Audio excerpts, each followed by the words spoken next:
Good morning. Well, it's indeed the day to say thank God it's Friday. I am sure it is Friday. Had an interesting day yesterday. For those of you who would just be joining with me, this is what I've entitled My Daddy Diaries. So for the month of May, I am engaging myself because it's family month, one, but also because I want to build out an experience, a reflection around a particular issue. And so I'm also taking on some responsibilities that my wife would usually engage because she's out on business. So, and some things that I usually take for granted. I'll give you a quick example. I remember back in the day, we had shared responsibilities and you had to pick up the children. You would not believe that I forgot my son at school for the entire afternoon. Totally. And then had to remember to go pick him up when the sun was setting, and the patience with which this child sat there as the sun was setting. I've been traumatized by that ever since. Totally traumatized. Such that as I approach 60, I am still remembering the pain and the experience of the moment. Well, yesterday, I forgot. No, I didn't forget. I did not have the information that would have informed my actions with regard to picking up the children. And so 2 hours would have passed until I was called to come and visit with them and get them from school. Look, I am saying that to say that parenting is a business. It's a relationship, but parenting must be seen as a business.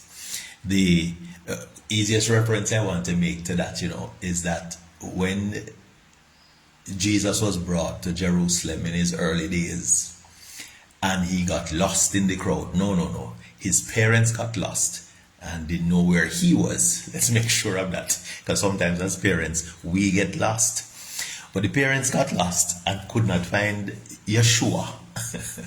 And he had to advise them, why are you being anxious? Why are you being flustered? Did you not know that I would be about my Father's business?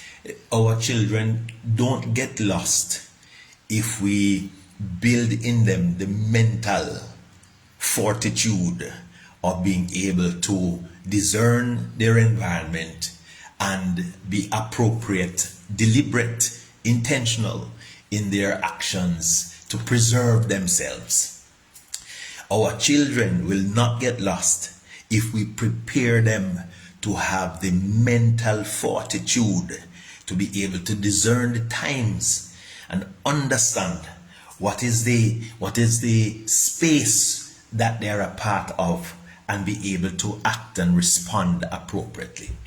Parenting as a business. And so Jesus himself back in the day would have said, look, I was about my Father's business. And he would have known that because he was in a relationship in which he was taught to understand what that meant. But I'm going to start with us, as fathers in particular, and as parents. If parenting is a business, we need to invest in ourselves. Invest in ourselves. The good book says that Joseph, who was Jesus' earthly father, was a carpenter. The man had skills.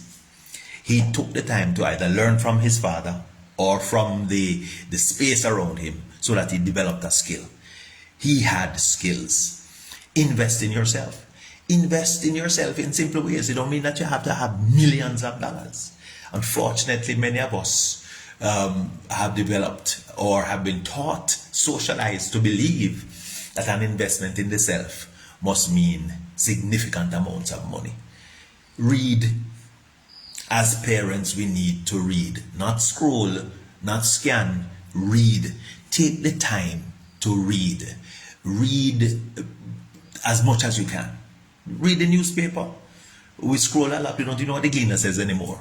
Read the newspaper. Nurture good relationships. Investment in yourself says, I will enforce the quality of the character of the space that is around me. Spend yourself wisely. We're not here forever. Parenting as a business means that you will invest in yourself, but you will also expend yourself wisely and try to plan for the latter years. For many of us, they will come. You will not get out of life alive. So until then, you will be here. Plan then for the latter years. So the story, as we understand it, was simply this. Jesus was lost. No. His parents were lost. And he was found. And he said, I would be about my Father's business. The end result of that, having admonished his parents. Sometimes our children have to admonish us. If we're patient enough, we can learn from them, If we are patient enough, we will learn from our children. As a nation, we will learn from our children. As families, we can learn from our children. As communities, we can learn from our children. But too often we have become know-it-alls. We mimic and mime the words that says that we will allow our children to participate. But we don't. They are on the periphery of the decisions that we make. They are on the outskirts of the consciousness of who we think we are. We in charge. Me and your father. Me and your papa. What I say goes. I am your parent. But we have failed to listen. Not just listen audibly, but listen intently in our spirit to what our children are saying. So it is that the outcome of the experience that the biblical story had of Mary and Joseph being lost and trying to find Jesus, who they thought was lost, is that it says at the end, after he admonished them, it says that he increased in wisdom, in stature, and in favor with God and man. Wow, that's amazing. Our children increasing in wisdom. Practical knowledge that builds character. What kind of wisdom is being transferred today to our children? When our foreparents were here, those of us who grew up with grandparents, we still can remember those nuggets of truth that became foundational to who we are as people. Practical knowledge that builds character, because that's the greatest investment we can make in our children. Some of us are not learned. We don't have PhDs and masters and degrees, but we can share the kind of knowledge that builds character in our children. What we do with what we know will expose who we are, will expose who our children are, because they will mimic their parents. Now, if many of our children do not have parents, from whom then do they get and develop this wisdom? Our business proposition must see our children as the place of our greatest investment. I know we want to continue to invest in ourselves, and sometimes to the detriment of our children, we abandon the business of planting seed in them, of nurturing the growth in them, of what is the kind of character that they ought to have. We have to take the time. That business proposition of parenting must see our children as a fundamental investment, not only for ourselves or our family, but for the community and for our country. My daddy diary says, I want to invest in my children. They blow me away. Smart as buttons, sharp, a lot of homeschooling. But it is also that as they see themselves now in the exposure that we're facilitated for them with other children, they ask those questions. And they are also seeing themselves and the standard to which they have been exposed. we have the opportunity to prepare for the inevitable, the time when we will not be around and they must stand on their own. So Jesus grew and increased in wisdom, experiential knowledge, application. He's able to discern his space and to apply himself. He's able to contend with the sharpest of minds. He can represent himself well. Our children need to come to that place, because when they can't, low self-esteem, the burden of being shamed too often, shouted at, put down, put out, described in undesirable ways, such that it leaves a scar too often on their physical selves, but in their mental space. Our children are scarred. They're always trying to prove themselves or think that other people are out to get them. So we increase in wisdom, but we must also support the transformation of the character, the person, the stature of this person. Mental, physical, and spiritual stature. How do we help our children to have a balance of mental health, being able to understand themselves, and also what to do when they struggle with a disposition of pain, of hurt, a disposition of anxiety, of distrust, how to maneuver in those spaces? How do we prepare our children for the relationships that are physical? How do we help them to assert themselves? My children are small in stature, short people, but there are amazing giants in their ability to articulate and to express and to communicate ideas between themselves and with others, creating spaces in which they can navigate and create pathways that they are supposed to go, increasing in stature. And that comes because we pursue a balanced diet of physical growth, of mental health, of spiritual growth. Young people stop going to church. We deny our young people the opportunity of church. Sunday morning they spend time on the tablet and on the machines. We can do better than that. But he also, the good book says, he increased in favor with God and man. What does that mean? We have to nurture exposure to the mind of God. In the end, only some things will matter. But it's the character of the person that we have brought up as an individual who will take his place in the scheme of life as a person, as a contributing person to the community. What is the nature of the exposure to the mind of God? We spend time with our children.